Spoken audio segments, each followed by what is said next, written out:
Hello, everyone, and welcome back to How I See, a Leica podcast. I am joined today with our guest, Jakob Lilja-Ruiz. Jakob, thank you so much for joining me today. I couldn't be more excited to get to talk with you.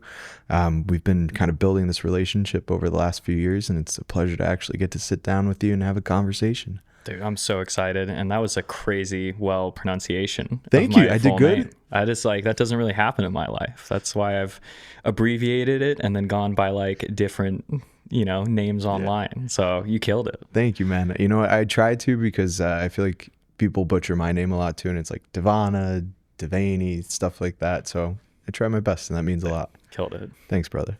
So to start us off, I always think it's best to go back to the beginning. Where did your journey in photography really begin?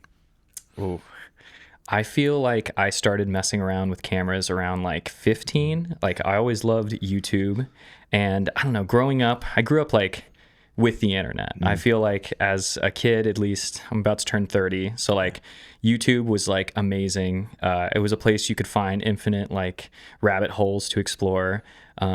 And I grew up with a single mom, so spent a lot of time online hanging out with friends. And, I really was interested in video. Cool. It didn't even start with photo, but I was with video, I need a camera. I need an SLR. I was about to say DSLR, but that didn't even come out yet. Yeah. I needed an SLR. I wanted to play around with manual settings, and I ended up, going to college at a little community college because I came from a family that's nobody's been to college yet. You have to go to a college. You don't have to do anything right. Just don't fail out, and you got this. So went to a college, hated it. I went to a business or something degree that didn't even make sense. I remember my one business class, my teacher came in just profusely sweating, talking about analytics, just unhappy with the world. And I'd look around God, everybody just hates that they're in here. Yeah. I switched to digital filmmaking. It was amazing. I was so excited, and it kind of got me around the idea to be with cameras. And then through that, I started working at a little production company in college. So I'd work just enough to afford gas to go shoot and slowly upgrade gear. So that kind of turned into using cameras, doing stuff on set, just being a grip, just manual labor. And then in my free time, I would have the gear that I need for work. So I would just use it. And instead of just being on production, trying to do something very difficult, I would end up just going to take photos. And I would drive every single back road around my small hometown, eventually leading into San Francisco, because I grew up in the hillsides, 45 minutes north of that. And it was every sunset I could get my hands on, I would go and enjoy. And it would bleed me dry of all extra funding. Everything went to gas. And that's kind of the gateway drug to taking photos. And I remember being in class, editing photos. And I had friends why would you even do the filmmaking side if you want to take photos? I'm I don't know. That's a good question. It hit me. I'm existential dread. Yeah. But that's kind of what started the ball rolling. And I made a bunch of friends through social media, and I was so bad. I'm pretty dyslexic, barely passed, school. So I'd misspell every caption and just barely, get through the process of it. But I met some friends, and we just wanted to go out and take photos. And it took over my whole entire life pretty much. So how long did you stay in filmmaking and working these other jobs before you eventually took the leap to go, I'm going to be a full-time photographer? Oh, the full-time jump was hard. I was in either working in a production company and then working at a really shitty film store in kind of the hood where we'd get robbed all the time. And people would come in and just steal batteries. I would have to help old people set up iPads or kick out crackheads trying to break stuff. But I worked in that realm and even on set a little bit for, I'd say between 17 and almost 21, 22. Yeah. So it was a while. It was 4 to 5 years of doing stuff before I took that jump. But that jump was COVID hit, everybody got locked down. The second the regulations got lifted, I sold everything I had minus my cameras and my car and my laptop, moved into my car and traveled around the US continuously for a while. Almost a year and some change, almost like a year and a half of traveling out of the car, seeing everywhere I want to go, backpacking, climbing mountains. And like, I kind of grew up wanting to like have this idea of going on a grand adventure. Like, I love the idea of like going on a quest. You need to pick up some high-end loot. You got to upgrade it over time, and you like to see the world, you have to get out there. And I thought no better way to do that than to like have no backup plan. Like, this idea of like putting your back against the wall makes you do stuff. And sometimes it's hanging out at a gas station because that's the only service you get in like miles and miles around. But it was fun, and I'm glad I had other buddies to kind of hopelessly go on this like quest and like see if we're going to make it out, because it was a lot of what ifs, but I don't know. Somehow I ended up here, and I'm beyond grateful. I don't, I thought I was just going to work like manual labor my whole life. I wasn't really that good at too many things. Yeah. And then storytelling as like a total became the thing that I was like, oh, this makes sense. Well, I'd say you're quite good at it too. So I'm very happy that you found it. I'm trying my best. It's hard. Anybody that thinks any photo or video, even if I hear, oh, well, you don't have to do a video project, you have to take photos this time. I'm like, that's hard. It's all hard. I don't know why people think it's easy. Yeah. And if it feels too easy, maybe it's not that good. Like, that's the danger. I like that line right there. So when you went on this quest and you kind of went out and sold everything to go into your car and everything like that, did you have a plan of where you wanted to go and what you wanted to see, or were you kind of letting the wind take you where it would? Yeah, so I pretty much plan everything for the summers. Like, once the mountains melt out, let's go try to snag as many peaks and go backpacking as long as like we can, as a kind of like a collective friend group with a bunch of buddies. So the PNW, Pacific Northwest, was like our number one spot, especially growing up on the West Coast. I traveled up and down the coast a lot, but the further away was like Washington, like the peaks and the mountains of Washington. You have Rainier, you have these volcanoes. It felt very like mix of alpinism and like mountain climbing. That was like, oh my gosh, imagine we could spend a whole summer out there. And we did. It was amazing. We were always dodging fire smoke, so we either spend time on the coast or go back to the mountains. But that was like the, oh shit, we're in the thick of it now. And it was amazing. And getting to like explore that area naturally led into other places, because being more of like a landscape background, there's like iconic mountain ranges or landscapes that were like, oh, I'd love to spend more time there. So you go there, meet a local buddy that you probably known online for years. You start exploring like the top like things that you know about, and you find a bunch of things you don't know about. And then you kind of like, okay, well, maybe this week I'll go over here, sleep there for 2 days, jump over here. And then it's just like, you can lose your time very quickly in a very fun way.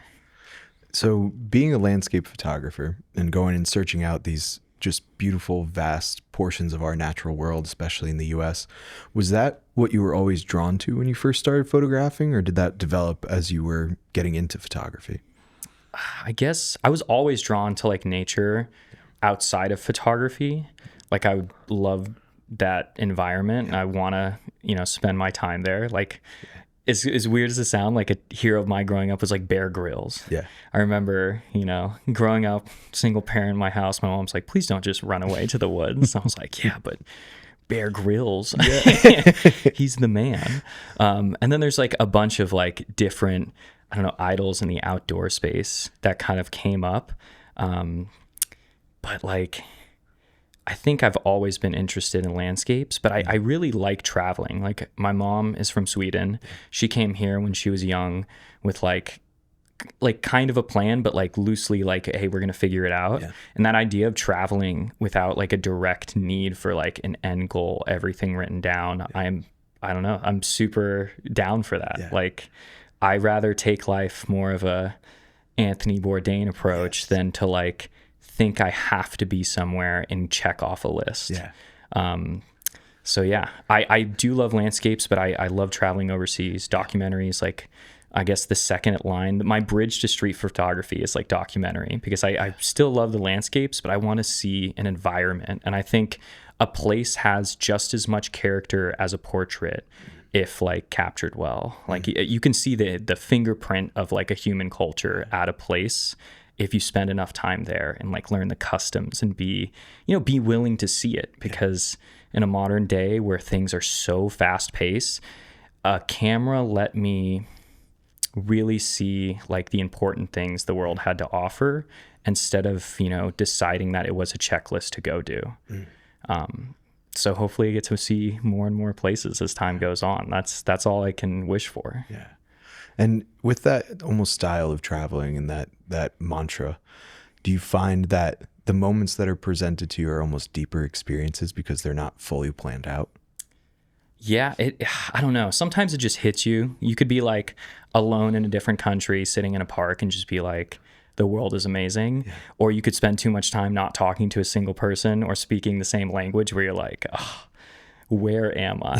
So it is like without a plan, it feels like how did this like serendipitous moment come about? You do find, I would say, you find yourself in those moments like, oh my gosh, this led to this. I met this person. I traveled here. How did this even happen? Yeah. Like this is amazing that it all worked out.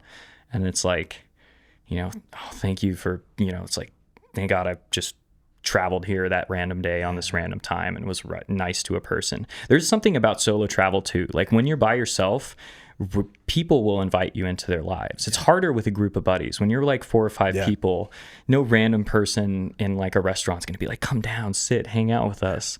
But like by yourself, opportunities open up, even though it's scary to go alone. You do have some fun experiences. Throughout these experiences and these travels, is there a moment that sticks out in your mind most? Oh, it's hard to pick one, right? Yeah, it's hard to pick one. I'd say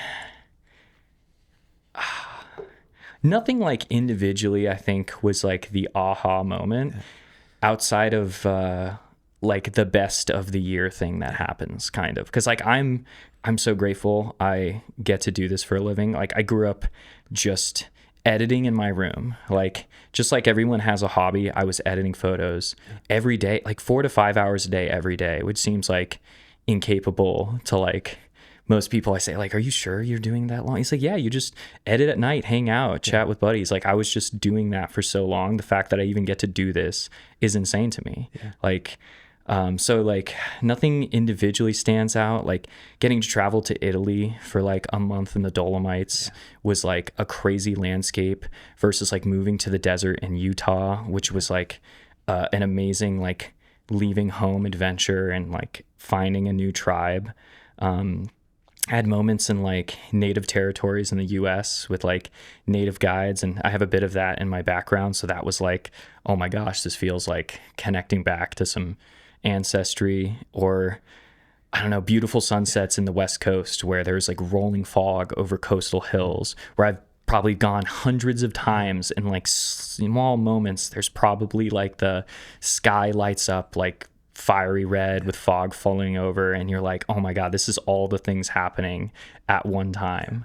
I guess a fun story would be Comet Neowise a long time ago, if people remember. I stayed up on Mount Tam, which is a local hill above San Francisco, after the park closed, and I had to like ride my bike up there and like hide out and stay and shoot it. And I remember sitting there and the fog cleared out into this valley as like the comet was overhead, shooting like 3 waves of fog in front of me. And like that whole moment was like, I can't believe this is real. Like I'm still taking photos, the action doesn't take away from the experience, but I'm like, how is this real right now? Like, holy shit. Like I have to take this camera and get home and make sure it's safe. I was like, this is gold, right? This is like, I'm like, this is so valuable. This is like an emotional experience. I have to make sure I get back safe. And riding down through the fog on a road bike, just like flying downhill, like elated. So there's a lot of fun things. Nothing individually stands out, but at the same time, like tomorrow could be the best day of your life. So like, why not treat every day like that? I love that. So earlier you just touched upon us kind of living in this fast-paced world, and you're very well known for your film photography. In such a digital age, why is it that you choose to shoot film? Oh, that's a great question. I think film has this conversation with photography that it's hard to get on digital. Now, if I had to shoot digital, and I still use, like, I use a Leica M11. I like love the fact that I can shoot work and turn it around quickly, especially for client stuff. But like, there's a conversation with film photography that's like tangible. Like the same thing is probably with people who rather drive a manual shifting old car. It's like, it's a feeling when you get to hold it and advance it and shoot like a moment. And it's almost like trying to throw a bullseye on a dartboard. Like you can't really just aim down the center. You're not shooting a gun. You're just like kind of finessing the fact that like, can I get it like 90% correct? And film is so much about exposure more than digital. Like you really have to nail it. So when it happens, it's like this aha moment. And then between like the colors and the fact that it's limited, so you can't just shoot everything all the time, it like narrows your focus for these moments, and it makes you be accountable. So all the moments that you capture count.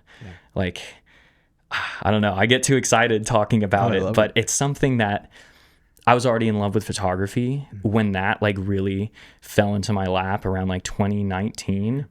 It like made me re-fall in love like head over heels in a way that I couldn't have beforehand. And I didn't even develop a lot of my film in the beginning. I shot for about a year, and I worked at a really bad lab, like I said back in the day, just like just a budget camera store.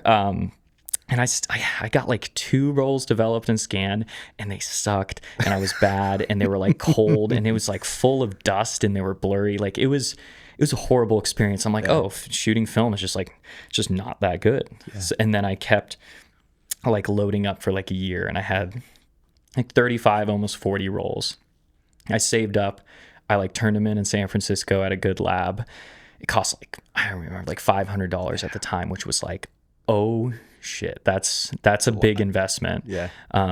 And then I was like, oh my gosh, I don't even remember this moment. And it really was just me shooting like the best of moments, as I didn't want to waste a shot.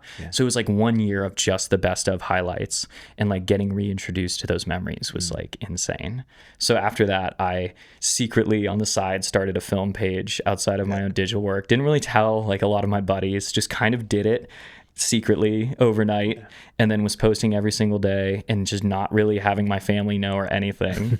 And then eventually it just like surpassed my other work, and it just became something I cared more about. And I was super adamant about the curation of the work because I had a whole year and some change to like puzzle piece this map together. And it just became something that was so exciting and fun that it just took my full attention. I remember, shouldn't even say this, but I remember being on like set, sneaking over to the restroom, like to finish a post or like organize some photos, or if scans came back, I'd be like trying to load them with no service. Like, did it hit? Like, did I get it? And it was a way that I fell in love with photography, unlike the like obsession I already had. Transitioning over to film, how did that change the way you shot? Oh, it kind of touched on this, but it made it so I like narrowed down the options. I wouldn't stop at every single moment. Sometimes I would like meter the scene, get ready, frame it up, but I wouldn't take the shot because I'm like, this is too valuable. And I was not in a financial position to take any other like extra benefits. Like I would, we're cooking ramen tonight, we're eating on a budget, we're cooking at home. Like, it's just like, I didn't grow up like playing even sports because I was just out of the budget for like my family. And it was just one of those things. It kind of narrowed down the best of moments. And because of the penalty being so high, I would just try really hard. So that was something that I like, I noticed directly. And then I also wanted to touch on, in a previous interview I'd looked back at, you had said photography changed the way you see. And I wonder if you could expand on that a little bit for us. Like, I think one of my biggest idols is Joel Merowitz. And I think he described it like so poetically, where he's like, the world invites interesting moments to happen in front of you once you like hold a camera. And I think that is just, well, he is like he's the photo angel. He is just so impactful, I think, for so many people, for such a great reason, because he can articulate himself in a way that like romanticizes the action of the work instead of just the work itself. And I really hold that in the same way. Like, I don't know how many people actually stay out and watch a sunset or like wake up early to get a sunrise or stay for the beautiful moments that happen every single day.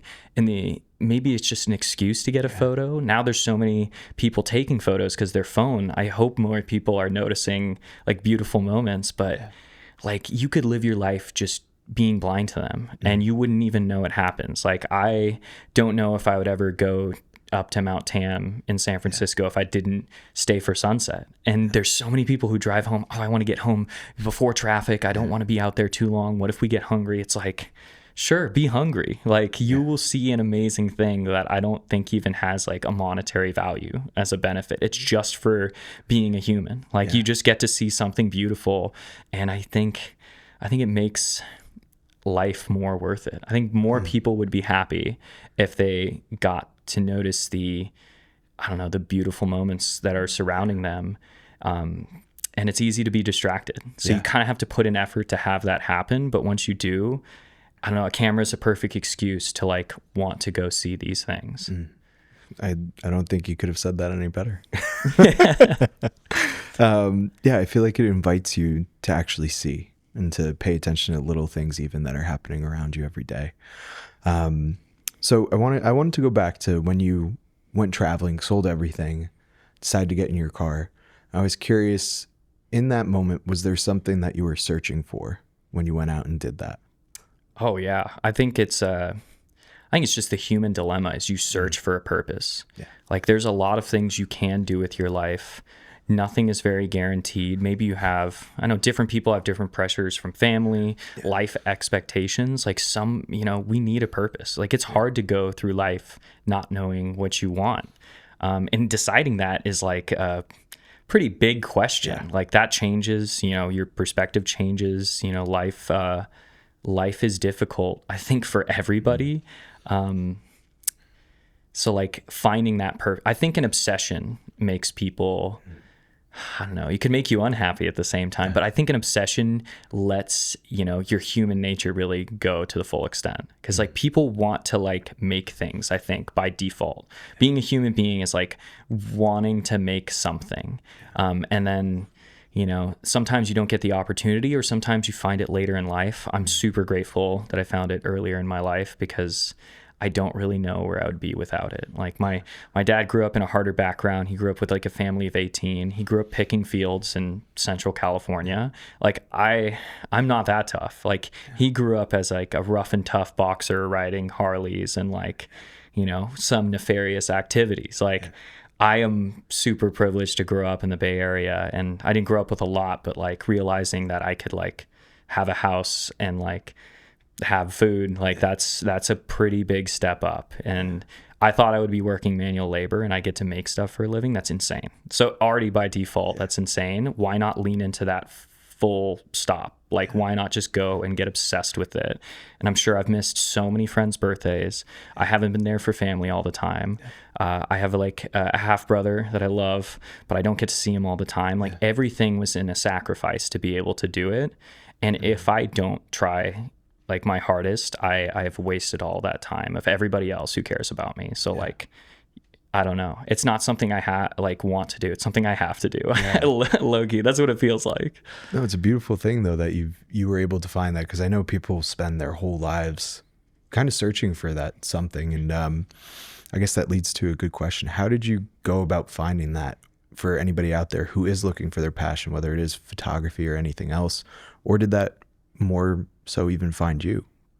I'd say you have to try a lot of things, but like everyone has like some kind of natural interest in it. And it's like, well, I can't do that. Like, let's be realistic here. Like, and it's like, well, if you have some kind of natural interest, you probably, love something. Like you can just kind of tune it with what your intuition is. So it did find me to an extent, but I had to try a lot of things and I had to be okay being bad at a lot of things. And And I am like, I take plenty of bad photos. I know I have a lot of friends be like, oh, you get a comments like, yeah, only home runs. I'm like, I've curated all of the missed shots and all of the out of focus out. I've taken, I don't know, probably shot like 1,000 rolls of film, and I've finished and edited like final shots of like 50 to 100 rolls. Like the final curation is just like such a fraction of what it is. But if you're not okay being bad at something, then you're not going to do a lot in your whole life. Like it's really hard to just have to be good at everything right away.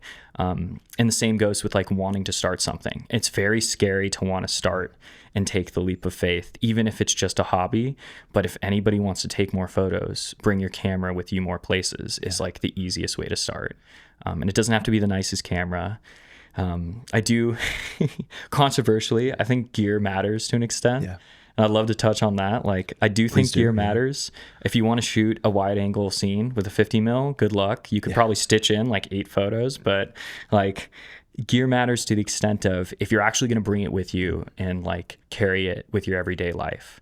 You could get the nicest camera in the world. Say we just brought a like 1,200 mil prime down in New York in the middle. Like, I'm sure you could get a couple shots. You could shoot like the Manhattan hinge pretty well, but like, are you going to bring that camera everywhere with you?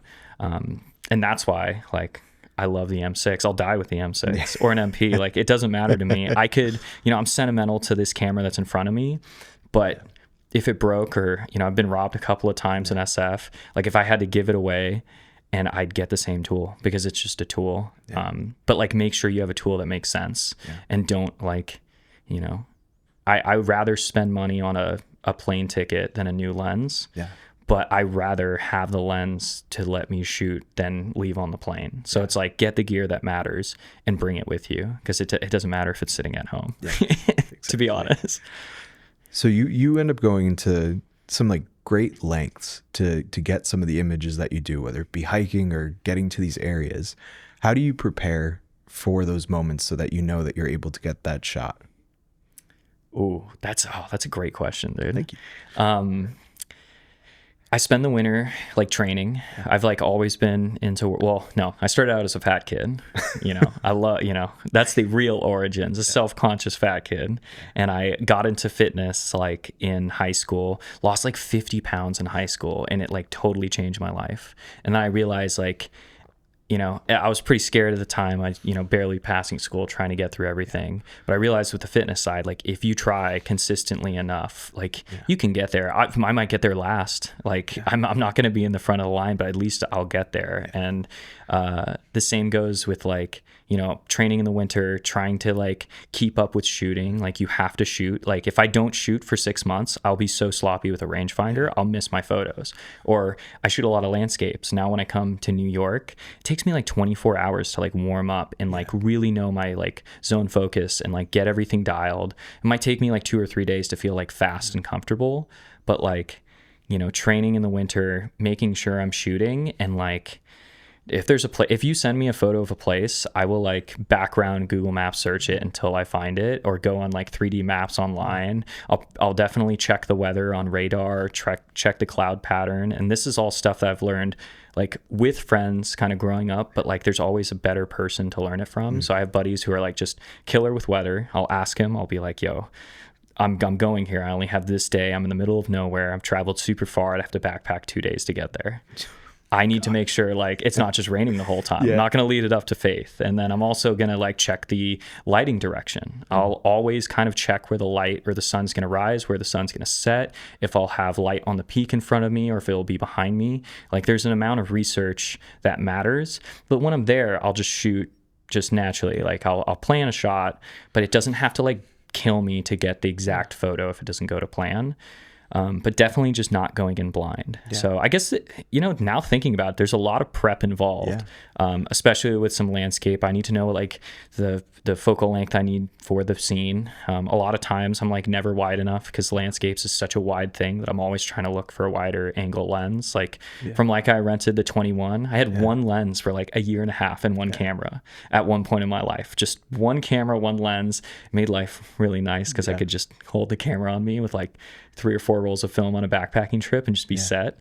But there is a lot of prep that goes in there. And especially when traveling to a different country, I kind of enjoy like learn the culture side too. Yeah. Like you can get into a lot of situations just by being nice and smiling, but if you know a couple phrases and like, you know, a couple like customs of the culture, like the world really opens up to that. And it's nice to not just be like, I'm a tourist. I don't know. I don't want to. Oh no, I don't want to be disrespectful. It's like being this like opt out of everything instead of like, you know, knowing a couple words in Spanish and then going in and then, you know, finding yourself in situations that are like, oh shit, I couldn't have gotten here without you know, the door was closed before I knew a couple different ways to get in. Yeah. So, you know, as much rambling that is, it's just like a lot of prep. Yeah.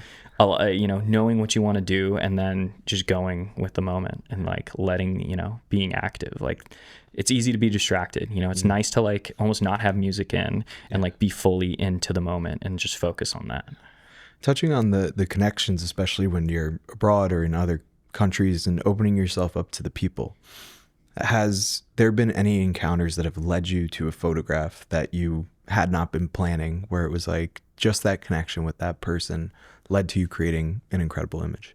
Yes. Oh my gosh, definitely. Here, sorry, let me mute my phone as well. Yeah. So I hear it buzzing. That's the downside of social media. Yep. I feel like I am in debt to my phone in a way that film lets me escape. But could you repeat that question one more time? Yeah, of course. I was saying through those connections that you end up getting in other countries where you're actually making an effort to connect with the people, the culture, everyone there, has that led to you falling into moments where you've ended up creating an image that you weren't even planning on creating just through a connection with somebody being like, oh, you should really go check out here, or vice versa, or something like that? 100%. I think if you could do anything when traveling overseas, you know, there is like iconic places with probably the most Google reviews or whatever. Like, but if you just like, if you make, you know, you have a good conversation, you talk to a local and then you just ask them where their favorite spot is.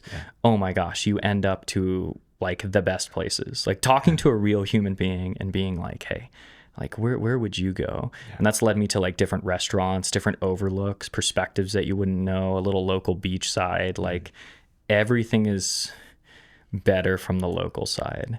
Or like being invited in. I remember being invited to like different restaurants and situations where like the grandma's like literally sitting with you at the table, like, no, eat this, try this. And you're like, this is the best day of my life. Like an Italian, like I remember I was in a castle in Italy, like a long time ago on the first trip there, where it was just like, no, come in. Like, you know, you need to be fed. Or recently in China, I was in China for the first time, mainland China, you know, not a lot of Westerners. People were taking selfies with me. They'd come up and just try to sneak a photo of me because they're like, well, how did this kid get here? But I remember, you know, doing a little solo taxi downtown, trying to shoot some photos. My bank card failed. It flagged as fraud. My other card I tried to pay with failed and flagged as fraud. I'm in a different country. I don't speak the language and I have like USD cash on me. And I'm like, this is 4 times the price of this like taxi. I was thinking to myself, this is like a nice gesture. And he's like, translated over, like, you can have this. This is worth, you know, 4 to 5 times what the taxi would cost. And it translates back and he's like, what do you want me to do with this? And I'm like, shit. And then he's yelling at me. I'm freaking out. He's calling over like police. I'm like, oh my gosh. And then he drives me to different banks to try to get money out. And one of the banks is like, yeah, we can get that for you. And I'm like, oh, thank God. Thank you. But it's going to be 3 to 4 hours to transfer. And I'm like, what? Like, I have cat? And they're like, yeah, it doesn't matter. We have to background check you with the government. And I'm like, and I'm panicking. He's calling cops over. I'm like, well, this is what happens. I'm going to get detained. And I have 1 day. I only have 1 day to leave the country because I'm on a 9 out of 10 day visa. And they're like, you have to leave the country. Like, we will arrest you. So I'm like profusely sweating. I'm like, this is the worst. What am I going to do? And somebody in the bank, like, you know, this middle-aged, like, super nice lady basically, like, comes up, asks to translate with my app, and she just, like, pays for my taxi. And I'm, like, trying to give her something, like, thank you so much. You don't know how much this means to me, like, almost in tears. And she's like, no, I just want you to have a good experience. Like I can tell that you're stressed out. Like this is, you know, she's like, it's not that much money. It's just a taxi. It's a couple bucks, but like, please just have a good experience and like have a nice day. And she it was so kind. And I just like, I remember walking to my hotel in a shorter timeline than the taxi even took because of traffic. Yeah. And I was just like kind of speed walking back, just like, I need to leave. I need to get my bag. I need to get on this train. I'm going to be late. And I'm like, it all just worked out. Yeah. I was just like, out of the kindness of somebody's heart, it just all worked out. Yeah. And, you know, those are the kind of moments that it's like, I wouldn't prep for that. Yeah. But my faith in humanity after that was like, 10 out of 10. Just I'm like, restored fully. Yeah, most people are good people and across the whole entire world. Nobody, you know, everybody wants to have a good time. Nobody wants to be stressed. You know, there's not that many bad things that will happen if you go in, especially with street photography. I've noticed, like, or any photo, like especially overseas, like if you smile back at somebody, like you don't seem like someone weird trying to like take something from them. Like, be kind and people will notice it. And if you're like going around with ill intent, being malicious or just trying to like snap a photo and just like dive away, like people will notice that as well. It's easy to see that coming, and it's more about like the body language thing than anything else. But shout out to that shout out to that lady in China. It's an incredible experience. It's crazy. It could have just gone like this other way. And tying it back to photography, I just feel like it's the great connector of human experience, and brings you these moments where you can really see humanity almost at its finest. Yeah. Like most people are good people. Like I firmly believe that in my heart. Like, it's nice. I don't know. It's nice to get a reminder in a world that like is a little hard, a little rough around the edges. Like, it's different. The city is different too. I'm getting used to the city. It's like, it's weird. It's almost fun to capture, or like sometimes you go through different feelings in your life and you really want to lead into it. Like, it's okay to be sad sometimes. And I remember making some of my like favorite work when I was sad, just like locking myself in the house editing like all day, or like being in this like, I travel to New York like once a year usually for as long as I can. And like being this feeling of like alone surrounded by people is this wild thing, and it lets people express in different ways. Like someone will be doing the weirdest thing in public and nobody would even look at them. And I'm like, do we not see this person just like either doing a magic trip or just like caught on fire? Like someone could be on fire and you're just like, did you not just like, no one's gonna care, like we're just gonna go about this. So that's where it's like the fun of being the photographer comes out, because you're like looking for these human moments, and nothing's more human than just being weird in public. It's the best. Like, it definitely like plays on to the emotional side, and like, you know, you could be having a good time taking bad photos, or you could be having a bad time, like just leaning in to whatever emotion you have and making some stuff. So it's definitely, I don't know, it's a fun time to be a photographer. It really is. You know, some people say like it's the hardest time to ever be a photographer. All the previous history that's ever existed comes up till now. How can I make like a new photo? And it's like, well, you got to be outside and you have to be out and trying. Like, you could visit the same iconic spot 100 times and get something different. Or you can maybe like randomly turn right, go around the corner, see something else, and like be actively aware of the world, and something will pop up, guaranteed. But it takes being out there. Yeah. And I feel like it's a reflection of your own experience. So it's what you're choosing to experience and then document. Yeah. Touching on the connections again though, through photography, what connections have been most impactful to you? Has photography led you to some incredible people in your life? Oh my gosh, yes. Like, all of my friends came from photography. I met my girlfriend through photography. I've like met like all of the... Photography's been the center point of like my life, like that golden thread that ties everything in. And like, I don't know. And I don't know if people will get this experience, but I've been like, spent like my 20s being like a dirtbag, traveling out, you know, bumming out, eating whatever questionable food out of like gas stations or wherever, cooking.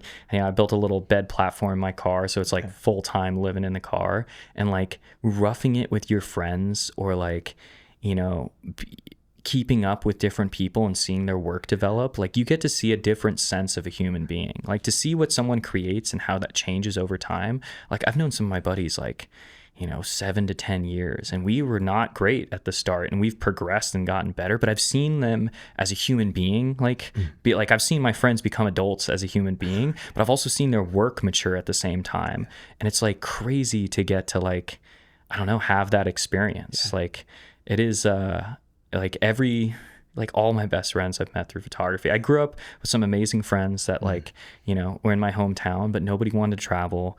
Nobody wanted to leave. And I had to take this leap of faith, and it was just like beyond scary. But I met some people who are just down for the adventure, and it's still like a solo activity in a way. Like you're still editing by yourself, you're doing everything, but like having someone to be like, hey, I got this photo, like what do you think? And it's like, oh my gosh, dude, hell yes, like you got that, like that was awesome, that's cool. Like being able to root for your friends is such an underrated thing in the modern world, and it almost takes some practice. Like naturally I think humans want to be a little bit more like, that was so cool, but what about me? Like we joke about that in the friend group when we say like, that's so great for you, should have been me. And like that mentality is like everywhere online. And so many people are so mad that other people are good at a thing that they like. And I just don't understand that. I want as many great photographers as humanly possible, because it like moves the conversation forward.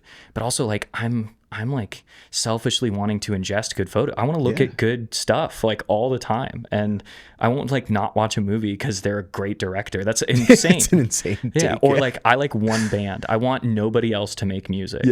What are we talking about? Like that's crazy to me. It's crazy. And you know what? It's you're 100% spot on, where it's like this, the current modern world that we're in, it's a very me oriented situation where I feel like all of the great things that have happened in the world leading up to this point have been community oriented and growing together. And it's a beautiful thing that you're able to have this group where you're able to see this growth, not only as photographers with your work, but also as people. And maybe that's the main point in trying to raise each other up a little bit more.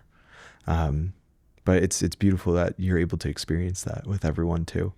One thing I'm also curious about is, you've been photographing for so long now, but how did you develop your own kind of visual identity?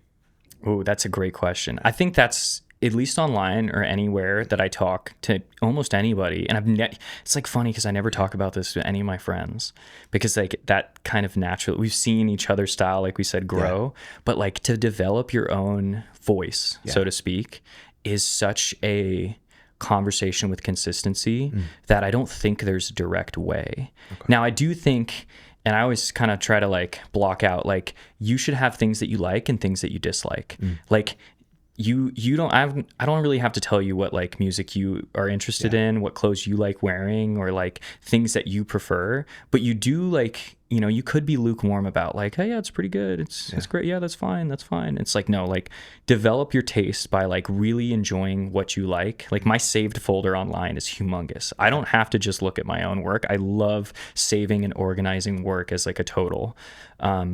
And then stuff that you don't love, like you don't have to go out of your way and like hate on it, but you have to decide like, oh, that's cool. That could be really good. That's just like not my taste. Like there's a lot of like really good, technically amazing, like I would say trad, like traditional street photography only in black and white that like historically is so relevant and it's amazing. I could be a fan of that, but I don't really shoot that. And like, it doesn't mean I don't love it. You know, I still love going back and seeing like incredible photos, but like that doesn't really shape how I want to create. So for me, over everything else, I think the cornerstone of your style is contrast. And no matter if you're shooting different environments, different colors, things will come up differently in the frame. But contrast is this like universal way to tie in your work to each other. And I've switched that, you know, I probably switch it every couple of years, but it's like more like honing in what I want my baseline to be. And then shooting in like similar film stocks as a way to kind of narrow that in more, or like shooting on, you know, digital cameras with a similar lens, or like maybe like a similar lighting condition. But you should shoot everything. It's just the way that you curate your work becomes narrow, more and more narrow. And then when I, you know, make like a photo set, I think, you know, generally speaking, in terms of storytelling, full stop, if you can get a photo that, like one photo that tells a whole story, what an amazing photograph. Oh my God, that's incredible. You did a great job. That's a hard thing to do. And at the same time, I really love adding in like multiple images to tell a story. I think curating your work is like an incredibly fun task, and maybe the most important thing about like sharing online. Like it doesn't, you know, people are like, you have to do this, you don't really have to do anything. Like I was like kind of anti-video in the beginning. I didn't post a reel for like almost 2 years. Like I was just like, no, if I can't do it for photo, I don't want to do it. So for me, it was like, organizing and sharing work became the game. And it's like, maybe I'll start with a wide and I'll move into a next. And I kind of like use it as like a flip book, as like a photo book where I'm curating different moments. I'll punch into a detail. I'll pull into a motion blur. Like I want to orient the story and give you breadcrumbs and leave it up to you to decide what it means. But I just want to leave a couple breadcrumbs and make sure you have some fun along the way. So that's kind of how everything shaped itself into a style, like consistently doing the same thing. And then also understanding, I think the biggest drawback of social media is people think their photo is spent after one punch card. Yeah. Like, oh, I tried all this time. I made a photograph. I shared it once. I can never show it again. And it's like, what are we talking about? If this is like a historic like sense of photography, you have your best work and you're like doing exhibitions or creating photo books, like you're familiar with your work. And there's no better reason to look through old work than to curate like story sets and like curate like multi-photo series. And I think that is so important and so underutilized. It's hard for me to be like, hey, go look through all your work in 2017. And it's like, okay, why?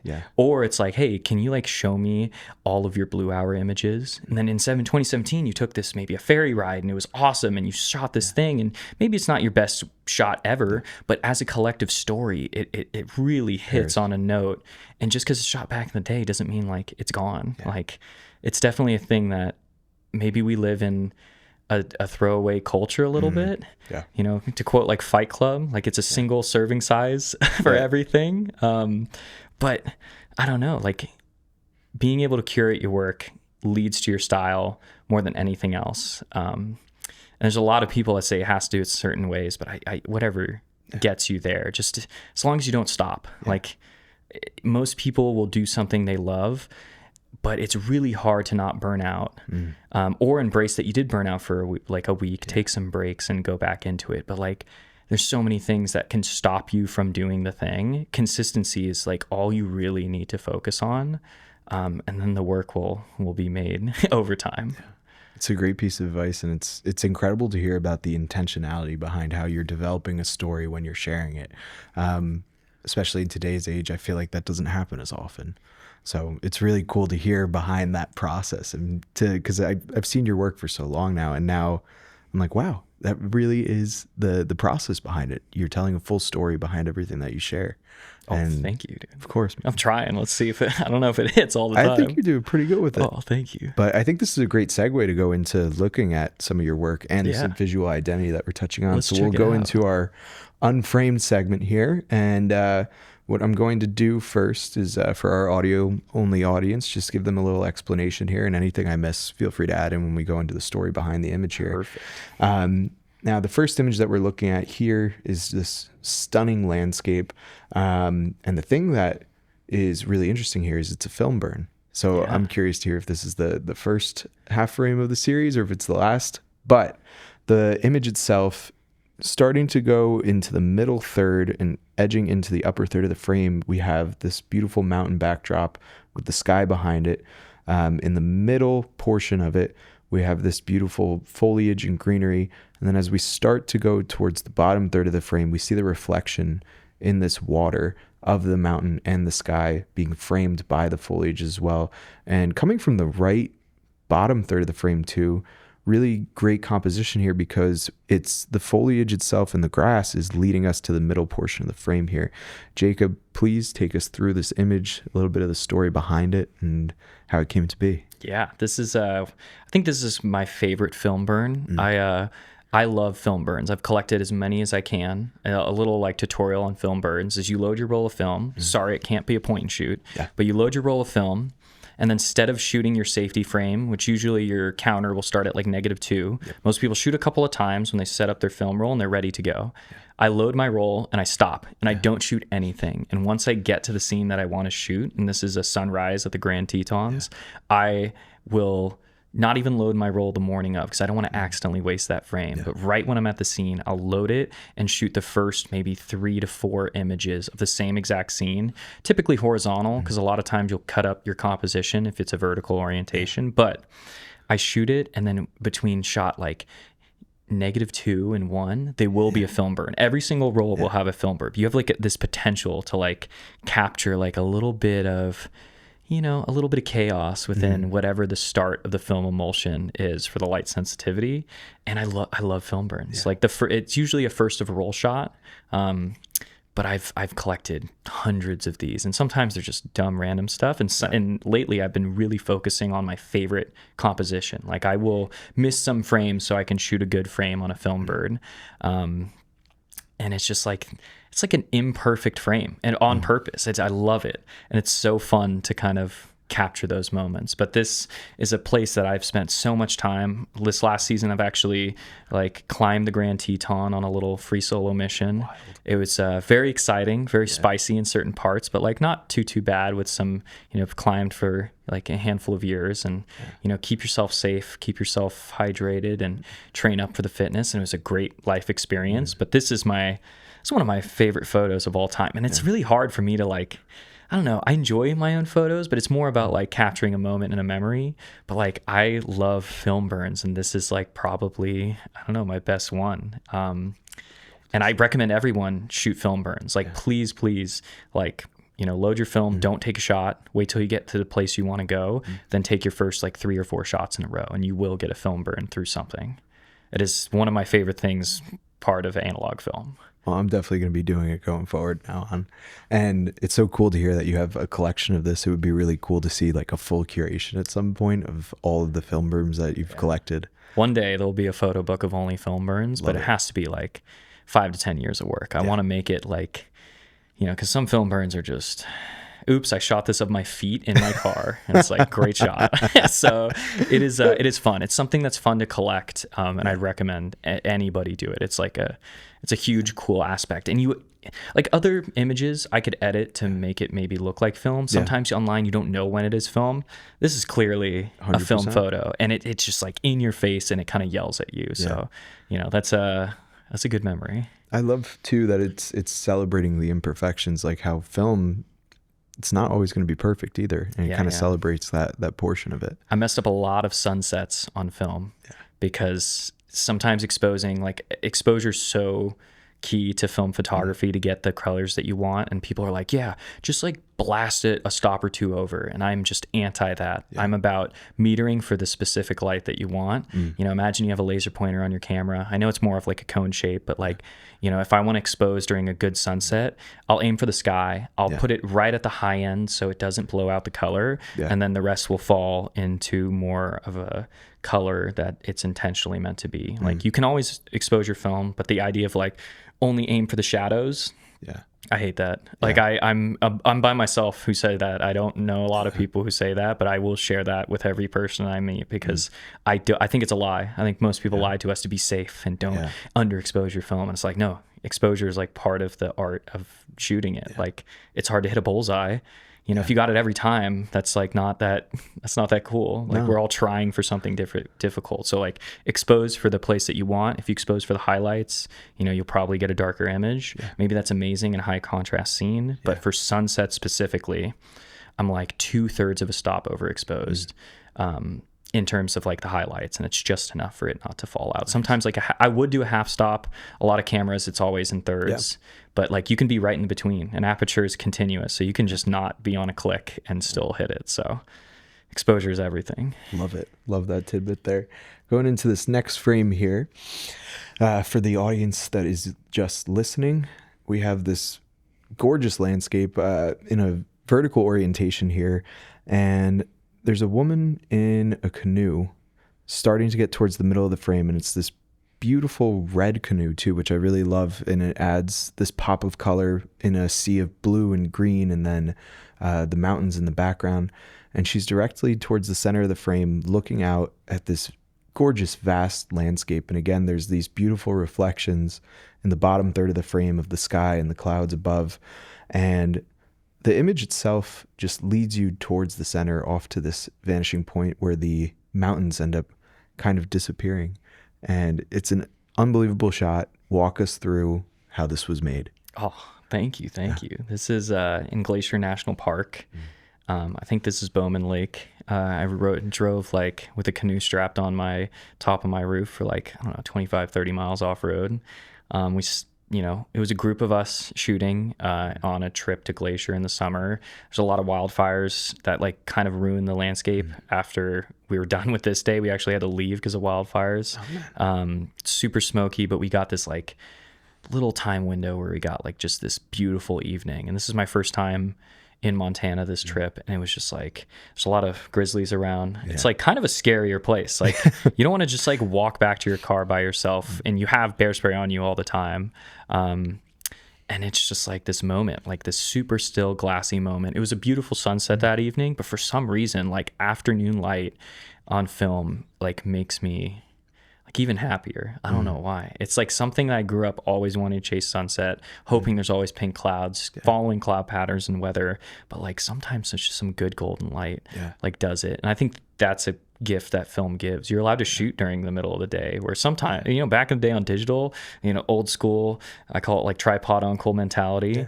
It's like, why would I shoot daytime? That's a waste of a photo kind of thing. But here it ended up being this just like super classy, nice scene to shoot. And it was great. It was Buddy's canoe. We were staying at, where did the canoe come from? we stayed at his house. He's like, hey, I have a canoe. I'm like, I'll put it on my roof rack. Like, let's strap it down. I'll drive it. I don't mind. And we're in like a convoy of different vehicles. I'm like driving by myself, but we have just like a row of friends in a row. And then we just spent the afternoon hanging out this lake on like more of like a little shore side. And that was my favorite moment of the trip. Probably the best photo of the summer. But yeah, that's one of those moments a lot that gets compared to like a painting. Yeah. And I appreciate that's like the nicest compliment in the world. Yeah. I would never bestow that upon myself. But like if people say that's a great place I would love to have my photos be, because painting is amazing and difficult. And if I could, I would. But here we are taking photos. Next best thing. But I love that image. It's just so surreal. It almost doesn't even feel real. And it shows us just the beauty of this natural world that we have around us. Yeah. Going into this image here, we are, I believe, in New York. That's Lady Liberty in the background. Yes, is that correct? It is. Fantastic. It's the best thing to do, Staten Island Ferry. It is free. It's a great shot here, but to give everybody a little background on the image here and what we're seeing, towards this bottom third of the frame, looks like we have two children kind of playing with, I'd have to describe it as a rope that's separating the areas that you can be on the boat from where you should not be. And inching in towards the middle third of the frame, we see the kind of edge of the boat with two life rafts on it there.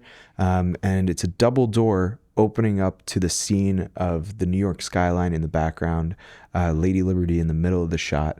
And off to the right side, I'm assuming that's either a passenger or maybe the children's father hanging out on the right side of the frame. But Jacob, walk us through this one. Yeah. Oh, here's a little bit of the street side. And I don't know, this frame I love the ferry. I love people interacting. And I think the topic of like elderly or youth is amazing. Like people emote way more and express themselves, especially kids. It's also like scary. It's scary, at least as a guy, like to go and like photograph kids because you're like, oh, I don't want to be this creepy guy or anything. But like, I don't know, people are just enjoying their life. And like, especially in that moment, I think it was their father, and I just smiled and he's just like, hell yeah, it's like a cool moment. Great moment. Like he just like there was not a concern in the world.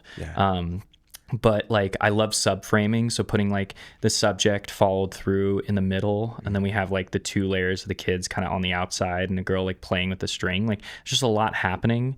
I don't even know if I thought I could get the guy on the right hand side. I don't even know if that was gonna light up. But it's like I was really aiming for human moments. I only took like 3 or 4 frames of this whole scene, so I'm so glad one of them turned out, and I was kind of waiting on it for a while. But it's just like one of those human moments where I love subframing and I love corner leads. Like Joel Merowitz famously, I remember hearing like a talk that like stuck with me my whole entire photo career, where it's like most people aim for a bullseye. They're so focused on the middle, you don't fill the corners with stuff that's interesting. And when he said that, I'm like, oh my God. It's a whole frame. You don't have to like aim everything in the bullseye because just dead weighting center stuff, it just gets so I don't know, so repetitive. You start naturally doing that without noticing. So I love the idea of corner leads, like from the left-hand side going over to the right, we have like a rope that's crossing over. We have things, a lot of my images, I don't really point it out ever, but a lot of my images I try to crop so the corners have a direct lead into something, kind of like the Grand Teton shot. Like everything is trying to push you towards the subject and layer itself in like a fun way. And this was one of those fun moments. I'll probably go hit the ferry tonight, to be honest. I think I was talking about that with some friends, and it's like when you get people just being humans, just hanging out, that's where I want to be. That's some fun stuff. And that goes on par for me with the landscapes. Like being able to shoot scenes like this is like, it's just so nice. Good light, just hanging out. You're not like rushing. You're just there waiting. Like you get to be with them. Like if I was just running over taking a photo, I'm sure like the dad would be like, yo, chill out. Come here. Like, let me show you that photo. And I have to explain, no, it's on film. I can't delete it. This, that, and the other. But like just hanging out with them for a second and being able to be part of the scene, looking at the landscape, smiling, hanging out. I'm just like in their group now. And I get to take the photo, no problems at all. So this is it's one of my favorite New York ones. Love it. It's incredible. Going into this final photo here, we have another vertical frame for us here, and love the composition of this too. So in the middle portion of the frame, more towards the background, we have the Golden Gate Bridge here, and the frame in the middle in the foreground are these beautiful purple flowers that are actually framing up the bridge perfectly. And I love the perspective that you have on this because it's almost like the same size as the bridge in the foreground, which is an awesome touch there. And then it all falls away into the beautiful blue sky. But Jakob, walk us through this one. So I wanted to add this one because this is like one of the first of that original batch of like 35. This is one of those frames. And like this is very early on. It kind of like was that aha, like, oh, you're allowed to shoot in the daytime. Like for some reason I thought you just like weren't allowed to shoot midday. You have to shoot golden hour or you have to stay for like sunset. And like it was like, oh my God, I can still make work that I enjoy. And it was a surprise to me. I probably shot like 7 or 8 frames of this scene because like it's constantly blowing around, like stuff isn't lining up. It's kind of hard to see. And like this moment was like one of those moments that I'm like, oh shit. Like this is a frame I got back. And then I remember sharing it even before I started a film page at like a long time ago. And people were like, whoa, you should like do more film. And it was just like one of this like aha moments. Like I really enjoyed this. Like I really enjoyed shooting it. Like I've always enjoyed the fun of playing with cameras. Like I was shooting film thinking film just sucks. I was like, at least the camera is fun. And then back in the day, the film was pretty cheap. Like it wasn't like gonna like kill me. I still had to be like, focused on getting something good with it. But this was like that aha moment of like, oh, you can go photograph any time of day. You can go anywhere you want as long as like you take, pay attention to what's around you. And like, you can just shoot anything. And I'm like, that just blew my mind. I was like, let's like go into the world and bring our camera with us. Like, that's amazing to me. And like, this was such an early photo where people are like, hey, maybe you should like look at like into this or do this thing. And I've been taking photos for years at that point. And people are just like, nice. Or like my mom, I love my mom. She's my number one fan. She's been with me since the start in terms of seeing me misspell a bunch of stuff, just cheering me on. And like, other people find me like, whoa, dude, this is like kind of nice because like, it's hard. You don't really get that. You notice when something happens with like your friends who are like, some of my friends are super honest with me too, being like, hey, cut this frame. Let's crop this out. Skip this next one. Hey, I love this, but the color's a little weird. Like having friends that you can be honest with is like super important in the art side. And like, you're not there to hurt their feelings. Like that's not the point. You're there to be honest with them, which is like being nicer than just saying like, yeah, good job, dude. That was great. Great shot. Cool. And like kind of blowing them off. Like I always hate that. And you kind of have to be friends with someone to take that seriously because it hurts your feelings. Like I spent a long time trying to do this and it's just like, yeah, cool, share it. And then like, it's like, whoa, dude, you could have told me. You could have told me that it was just wild. But yeah, this was a moment. This was one of those moments where like, hey, this is something I love doing. Well, I appreciate you sharing all these images with us and getting to look a little deeper into your visual identity there. But as we're starting to get to the end of our time here, there's always one question I really like to ask our guests. If there was one thing that you could tell your younger self, what would it be? I think like advice to where I am now, if I just ran into myself a while ago, or if I could even like mentor myself, I think it would be like, hey, like make sure you actually like love what you're doing. Like I know it's fun. It's great to have fun. Yeah. It's great to do that. But like if you love something, you can be good, or maybe you can take that step to being great at something. Now, I don't ever want to bestow myself that title. That is too scary. I feel like not confident enough to say that, but like, who doesn't want to be like great at something? Yeah. Like it's really hard to even be good at something. And like if you find your thing, like you have to lean into it. There's a million different reasons to not, and it's really easy just to be too scared to like really commit. But like everyone probably has that thing that itches in the back of their head. They're like, I love that thing. Like whatever it is. And if it's making something, it's like always like, this is a part of me. Like there's a little piece of me ripped off. And every time I do this, like you have to get obsessed. Like it's, I'm sorry, but it's hard to balance life. And like I've traded off so much, and it's like, sometimes it's worth the trade-off. Sometimes honestly, it's not. Like, you know, you miss out on a lot of things, but if you like something, like really lean head first into it. And you don't have to like quit your job like me and go full on and barely pay the bills for so many years. I'm so happy to pay off my debt and like actually be a real adult in a business. But like that came just because I had to, because eventually I'm just going to starve to death. But like, if you love the thing, like get obsessed with it. It's a beautiful piece of advice, and I think the perfect place for us to wrap up. But Jakob, thank you so much for joining us today. And dude, thank you for having me. Just sharing a little bit more about your story. It was an honor and a pleasure, and it's always so great to see you and to be able to sit and have a conversation. Thank you again.